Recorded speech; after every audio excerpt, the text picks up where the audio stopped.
Thank you for joining Wars of the Rosies as we continue with Lesson 22, They Need Not Depart, of International Esoteric and Illuminated Bible Lessons by R. Swinburne Clymer.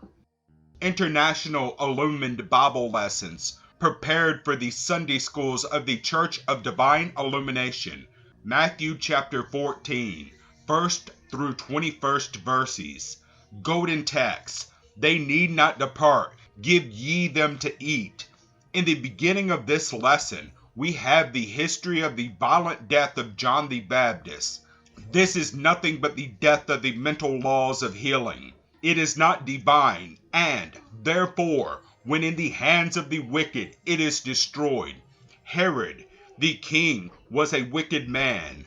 He was a worldly material man and a ruler over many as wicked as himself. When the mental falls into the hands of such, it is sooner or later destroyed by their violent use of it. This is the symbol of the fatal fall of mental healing and teaching, because it is an instrument which the evil can use, and it must be replaced by the things of the soul or soul healing, which cannot be used by the wicked. In the teaching of Christ, it was different.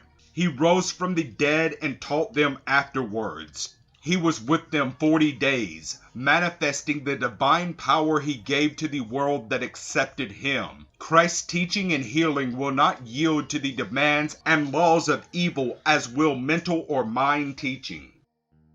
The eth or soul healing can only be attained through purification of evil. We see about us today the gradual falling of the mental teachers. No one can abuse the divine laws. It is out of the reach of the evil. It is never attained by the evil. The law of obedience is the only law that mortal man can break. He is not divine, and he has never come into contact with divine law until after he obeys. Then let him take care how he builds. We make the laws for ourselves. We build and break the laws we create, and we obey that which is best in our sight. There are 3 laws: divine, mental, and material. Each state we attain brings us under each of these laws. Man is not under divine law until he attains a part of divinity. Verse 13, And when Jesus heard of it, he departed thence by ship into a desert place apart. And when the people heard thereof, they followed him on foot out of the cities. When Jesus heard, he departed from the vibrations of violence and evil laws. All good departs from evil surroundings. Evil cannot make use of good, and thus destroy it. Verse 14, And Jesus went forth and saw a great multitude, and was moved with compassion towards them, and he healed their sick. We seek that which we love most. If we love truth, we seek it, and it will have compassion on us and heal us. We will not make any effort to attain that which we do not want. If we desire the Christ, we seek him. Then we attain all things, and we attain only according to the faith and love we have for the thing we seek. If we love success, we seek the things that we think will bring us success. If we love money, we seek the things that bring money, not realizing that in the attainment of the Christ we gain all that we have need of. Jesus had no lack of anything. The disciples had money to supply their needs, for we read that Judas had the bag and bare what was put therein.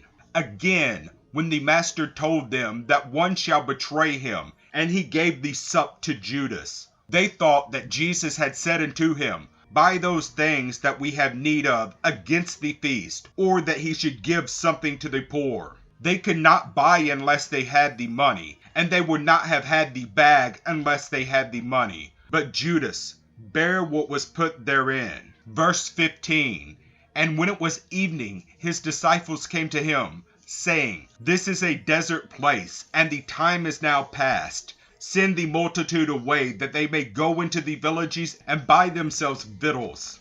The disciples were yet looking after the material needs and desires. Verse 16, But Jesus said unto them, They need not depart, give ye them to eat. Jesus knew what they had need of. This multitude were seeking life and health and strength, and that is why he healed them. They sought him, and he gave them the reward of the search.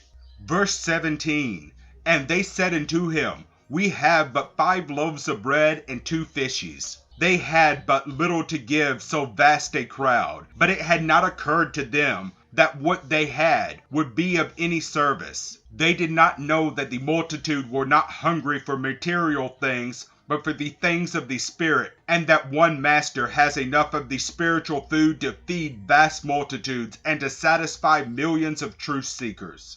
Verse 18, he said, Bring them hither to me. Do we realize the importance of this sentence?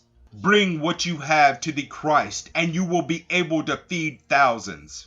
Verse 19, and he commanded the multitude to sit down on the grass, and he took the 5 loaves and 2 fishes, and looking up to heaven, he blessed and brake, and gave the loaves to his disciples, and the disciples to the multitude. The fishes, being of water, represent the mind or spirit, while the loaves of bread, being of the material, teach us that material needs or success must go in part with the spiritual. We must teach mankind both the material and the spiritual. Verse 25, and they did eat and were filled, and they took up the fragments that remained, 12 baskets full. He that takes up knowledge that is taught and eats or follows is filled, meaning he becomes successful, and of this same knowledge that is taught there still remains much or even more, for 2 can follow just as well as 1, and it does not diminish. Thank you for watching, and please don't forget to share, like, subscribe, and comment. And if you can, please consider donating to Wars of the Rosies. Links to PayPal and Patreon are in the description. Thank you so very much.